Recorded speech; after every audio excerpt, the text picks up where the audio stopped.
time. Sure. America was not the first country to have slavery, nor did it have the largest number of slaves. In fact, it was the Arab slave trade that was the oldest and the largest, but you never heard anything about that slave trade. When slavery existed in America, it existed worldwide. It wasn't just in America. And West African countries were more involved in slavery than any of the other countries. They had internal slavery before the European slave traders even came there. Well, why didn't we just abolish it then in 1787 when the Constitution went into effect?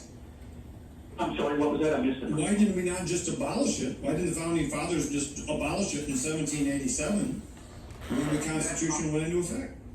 Right, that's my point. Historical perspective. Why did they have it in England? Why did they have it in Portugal? Why did they have it in France? But ours was supposed to be different, right? Right, but the seeds were planted in the Constitution. There you go. So we could develop a more perfect union, didn't we? That's what we did, and we did it. You know, everything. You're making a really good point here.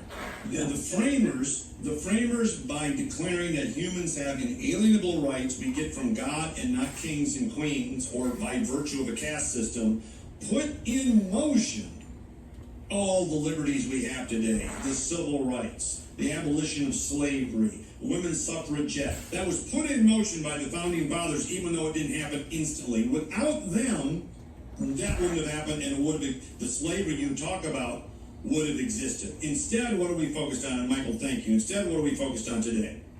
How people talk. Because they talk the wrong way. Why, oh my goodness, what's going to happen? Tucker Carlson, on the Carlson show the other night, basically found an internal memo from the Federal Reserve that is imposing a speech code. Listen to this. This show's obtained a document from the Federal Reserve, the internal website of the Fed that its employees read. It's a memo on bias-free language, but of course it's very biased. It instructs staffers not to use words and phrases that may be considered offensive. What's offensive? Founding fathers, man-made, and singular pronouns like he or her. Now, the Fed is controlling monetary policy. It's also totally destroying the economy, in case you haven't noticed. But right or wrong, it's supposed to be apolitical. Why are they trying to control our language? Because they want to control our minds. But the Fed? Well, you know, I think it's characteristic of all bureaucracies that when they can't solve an existential problem, they